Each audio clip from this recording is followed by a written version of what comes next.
جب یہ لفظ سنتے ہیں ہماری خواہشات، آپ کے ذہن میں کون سی خواہشات آتی ہیں؟ میں جب گھر سے نکل رہا تھا، ایک تو تاخیر ہو گئی، اس کی معذرت، تو میں سوچ رہا تھا کہ اب 1 گھنٹہ ہو گیا ہے سلسلے کو، پتہ نہیں آپ نے کس کس خواہش کی بات کر دی ہوگی اور کہاں سلسلہ پہنچ گیا ہوگا۔ تو بیسیکلی میں پرسنلی یہ سمجھتا ہوں انسان کی خواہشات ہی انسان کے مزاج کا پتہ دیتی ہیں۔ کیا بات ہے! آپ اپنی ذات میں کیا چاہتے ہیں، وہ ظاہر ہے جو آپ کی تربیت ہوئی بھی ہے یا جو آپ کا مطمع نظر ہے تو وہ بتا دیتا ہے کہ یار اس کی اگر خواہشات یہ ہے نا، اس کی ڈیزائرز یہ ہیں، تو سمجھ یہ آتا ہے کہ اس کے دل کی کیفیت یا اس کی تربیت کیسی ہوئی ہے۔ اور میرا خیال ہے یہ لفظ خواہش یا ڈیزائر جس کو انگریزی میں کہتے ہیں، اس کو آسانی سے سمجھنے کے لیے ہمیں اپنے بزرگوں کی طرف ہی نظر کرنی ہوگی۔ تو میں سوچ رہا تھا کہ ہو سکتا ہے وہ ڈسکس آپ نے کر بھی لیا ہو کہ عاشق اکبر سیدنا صدیق اکبر رضی اللہ تعالیٰ عنہ سے اگر یہ پوچھا گیا کہ آپ کی زندگی کی خواہشات کیا ہیں، تو اب ذرا جتنے بھی ناظرین مجھے سن رہے ہیں اپنے اپنے بارے میں سوچیں کہ اگر یہ اعلان ہو جائے کہ بتائیے یا نوٹ کیجئے، لکھیے کہ آپ کی زندگی کی سب سے بڑی 3 خواہشات کیا ہیں۔ تو جتنے ناظرین ہیں وہ سوچیں کہ ہم میں سے کوئی کہے گا شاید مجھے گھر چاہیے، کوئی کہے گا گاڑی چاہیے، کوئی کسی ملک کے بارے میں خواب دیکھ کر بیٹھا ہوگا کہ لائف میں ایک بار تو یہاں چلا جاؤں۔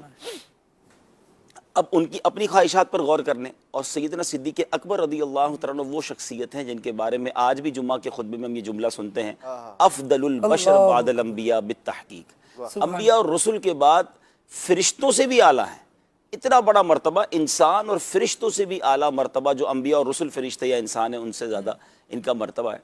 اب ان کا جو ان کی خود کہتے ہیں میری 3 خواہشیں ہیں، اور انہوں نے ایک ہی جملے میں جو بات کی ہے، آج بھی 1400 سال گزرنے کے بعد ان الفاظ کی جو چاشنی ہے نا، اس کا مزہ ہی اور ہے۔ وہ کہتے ہیں النظر الیک وانفاق مالی علیک والجلوس بین یدیک۔ اب آپ ان تینوں خواہشات کو دیکھیں تو کمال کی بات یہ ہے کہ میری پہلی زندگی کی خواہش یہ ہے کہ میں جو ہے نا نبی پاک علیہ الصلوۃ والسلام کا دیدار کرتا رہوں، میں ان پر اپنا مال خرچ کرتا رہوں، وانفاق مالی علیک والجلوس بین یدیک، میں ان کے قدموں میں بیٹھا رہوں۔ واہ واہ واہ! سوچئے کہ کیا ہے ان خواہشوں کے بیچ میں سینٹرل آئیڈیا کیا ہے؟ تو ایک ہی شعر شاید اس کے لیے بڑا مناسب ہے کہ میرے تو آپ ہی سب کچھ ہے رحمت، میں جی رہا ہوں زمانے میں آپ ہی کے لیے۔ سبحان اللہ۔ اور اللہ تعالیٰ نے اس عاشق اکبر کی ان تینوں خواہشوں کو پورا کیسے کیا؟ بھئی صدیق اکبر نے خواہش رکھی بھی تو حضور کے سامنے تھی کہ یا رسول اللہ میری یہ 3 خواہشیں، اور پھر اللہ نے پوری کیسے کی؟ النظر الیک، دیدار تو ساری زندگی کیا، مگر علماء کہتے ہیں کہ اس کی جو معراج انہیں نصیب ہوئی نا دیدار کی، وہ جو غار ثور میں 3 دن اور 3 راتیں نبی پاک تھے اور آپ تھے، پوری کائنات میں وہ عبادت کوئی اور نہیں کر رہا تھا جو صدیق اکبر رضی اللہ تعالیٰ عنہ کر رہا تھا۔ خاص طور پر جب نبی پاک جو ہے وہ صدیق اکبر رضی اللہ تعالیٰ عنہ کی گود میں آرام فرما تھے، امیجن کیجئے کہ جب کوئی گود میں ہو تو اس کا کتنا کلوزلی دیدار ہوا ہوگا، نبی پاک کے چہرے مبارک کا، گال مبارک کا، پیشانی مبارک کا، پلکے مبارک کا، اور آپ ہیں اور سید سرکار دو عالم علیہ السلام۔ اچھا، وانفاق مالی علیک، پیسے تو اس زمانے میں بھی صحابہ نے خرچ کیے، آج بھی نبی پاک پر مال لٹانے والے لوگ موجود ہیں، مگر صدیق اکبر کا غزوہ تبوک میں وہ سب کچھ لے آنا، اور اس کے بعد نبی پاک کا پوچھنا کہ اے ابو بکر گھر والوں کے لیے کیا چھوڑ آئے ہو، اور وہ تاریخی جواب دینا کہ حضور گھر والوں کے لیے اللہ اور اس کے رسول کافی ہے۔ آج بھی منبر و محراب کی زینت کی جملہ بنا ہوا ہے، آج بھی عاشقان رسول کے کانوں میں وہ رس گھول رہے ہیں جملے کہ حضور گھر والوں کے لیے اللہ اور اس کا رسول کافی ہے۔ اور پھر نبی پاک علیہ الصلوۃ والسلام نے جو ارشاد فرمایا کہ اے ابو بکر تمہیں رب سلام ارشاد فرماتا ہے، جبریل امین کا آنا اور آپ سے پوچھنا، تو وہ کیسا مال دینا تھا، ٹھیک ہے نا۔ اور تیسری جو تمنا ہے اللہ اکبر والجلوس بین یدیک، میں حضور کے قدموں میں حاضر رہوں۔ اللہ اکبر، نہ جانے کس کیفیت میں یہ خواہش کا اظہار کیا گیا تھا کہ ساری زندگی تو حضور کے قدموں میں حاضر رہے، آج سنہری جالیوں میں بھی نبی پاک کے ساتھ موجود ہیں، آج بھی نبی پاک کے گویا قدموں میں حاضر ہیں۔ تو یہاں ایک تو صدیق اکبر رضی اللہ تعالیٰ کا مرتبہ پتہ چل رہا ہے، ان کی ذہنی کیفیت پتہ چل رہی ہے، ان کی زندگی کا حاصل پتہ چل رہا ہے۔ ہم سب اپنے بارے میں غور کریں کہ اگر مجھے کوئی نیند سے اٹھائے، ایک تو ہوتا نا، اب یہ بیان سننے کے بعد شاید بہت سو نے اپنی لسٹ کو اوپر نیچے سے چینج کر دیا ہوگا، نہیں یار یہ نہیں ہونی چاہیے تھی، یہ کیا میں نے پہلی خواہش لکھ دی گاڑی کی، بنگلے کی۔ مزہ یہ ہے کہ آپ کو نیند سے کوئی اٹھائے، بے خیالی میں آپ سے پوچھ لے کہ یار بتاؤ کیا چاہیے، تو میرا بے ساختہ پہلا جملہ کیا نکلتا ہے، یہ بتائے گا کہ واقعی دل سے خواہش یہ ہے۔ کیا اللہ کرے میری اور آپ کی خواہشات جو ہیں یا تمنائیں جو ہیں وہ اخروی تمنائیں بن جائیں،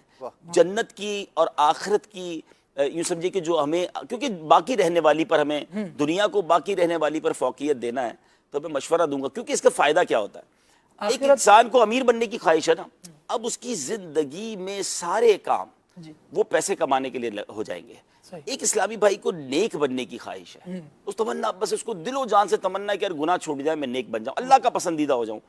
اب اس کا ہر اسٹیپ جو ہے نا وہ کوشش کرے گا کہ یار گناہ سے بچوں، نیک بنوں، نیک بنتا کیسے ہے، نیک دکھتا کیسے، نیک کی روٹین کیا ہوتی ہے۔ یہ انسان کا ایک وہ ہے کہ جو اس نے ٹارگٹ بنایا نا پھر وہ اس کے بارے میں سوچنا شروع کرتا ہے۔ امیر اہل سنت کا وہ شعر ہے نا، نیک بن جاؤں جی چاہتا ہے، یعنی آپ کی لائف کا، مگر مجھ سے کوئی پوچھے کہ امیر اہل سنت کا آپ کو کیا نظر آتا ہے کہ یار ان کی زندگی کی بڑی خواہش کیا ہے، تو یقیناً ہر عاشق رسول کی ہونی چاہیے کہ نبی پاک علیہ الصلوۃ والسلام کا عشق مل جائے، آقا علیہ الصلوۃ والسلام کا قرب مل جائے، نبی پاک کے مدینے پہنچ جاؤں، اور ظاہر ہے کہ انہی تمام چیزوں کی ایک روڈ میپ یہ ہے کہ انسان اللہ کا پسندیدہ بن جائے، وہ گناہوں کو چھوڑنے والا بن جائے، اس کے ایمان کی حفاظت ہو جائے۔ تو امیر اہل سنت کے الفاظ، ان کی گفتگو میں یہ چھلک رہا ہوتا ہے کہ زندگی کی سب سے بڑی تمنا یہی ہے کہ رب راضی ہو جائے، میں نیک بن جاؤں، مجھے اخلاص مل جائے، میرا ایمان سلامت ہو جائے، پھر اس کے بعد نبی پاک راضی ہو جائیں، ان کے قدموں میں پہنچ جاؤں اور وہ اپنے ساتھ جنت میں لے جائیں۔ تو یہ وہ الحمدللہ بزرگان دین کی سیرت سے ملتا ہے کہ ان کی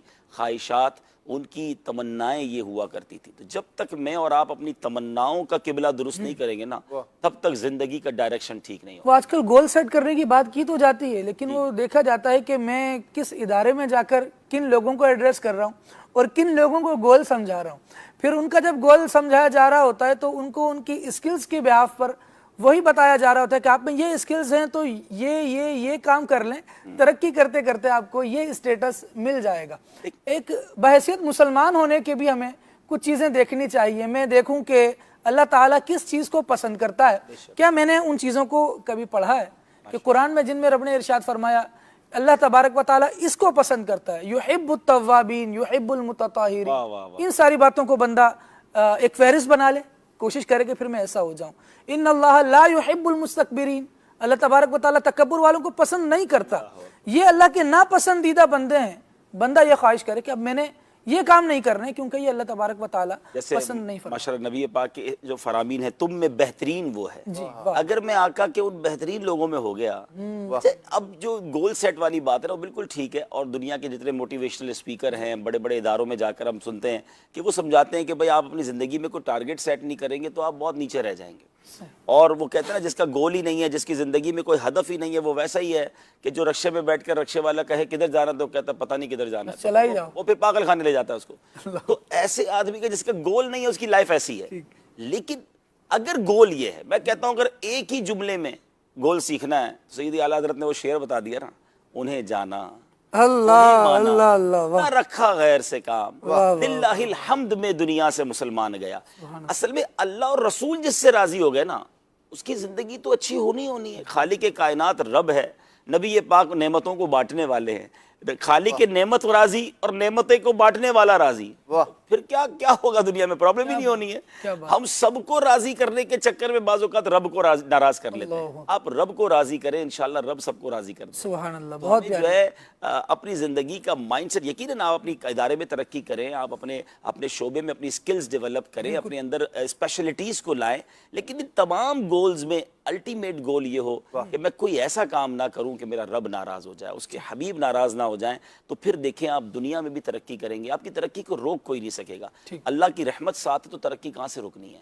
انشاءاللہ اگر اللہ کرے کہ یہ بس، یہ اصل بات وہی ہے کہ یہ ہمیں بھی، اگر مجھ سے کوئی پوچھے یہ باتیں آپ کیسے کر رہے ہیں، شاید دعوت اسلامی کے ماحول سے پہلے زندگی کی سب سے بڑی تمنا ہو سکتا ہے کوئی اچھی بڑی گاڑی لینا ہوتی تھی، امریکہ، یورپ، پیرس دیکھنا ہوتا تھا، اور پیرس اور لندن کے سپنے دیکھنے والوں کو مدینہ کرنا سکھا دیا امیر اہل سنت نے۔ آج ایک عاشق رسول کو نیند سے اٹھایا کدھر جانا تو کہتا مدینے جانا ہے۔ یہ تمنا نہیں ہوگی نا تو پھر اچیومنٹ بھی نہیں ہوتی۔ لوگ پوچھتے بھی رہتے ہیں یار کیسے مدینے کا بلاوا آ سکتا ہے، کیسے مدینے کی حاضری مل سکتی ہے، یا بار بار مدینے جانا ہو تو اس کو فارمولا کیا ہے؟ بات کئی مسجد اس طرح کے، جی اصل میں فلاسفر بھی اب یہ فلاسفر بھی کہنے لگ گئے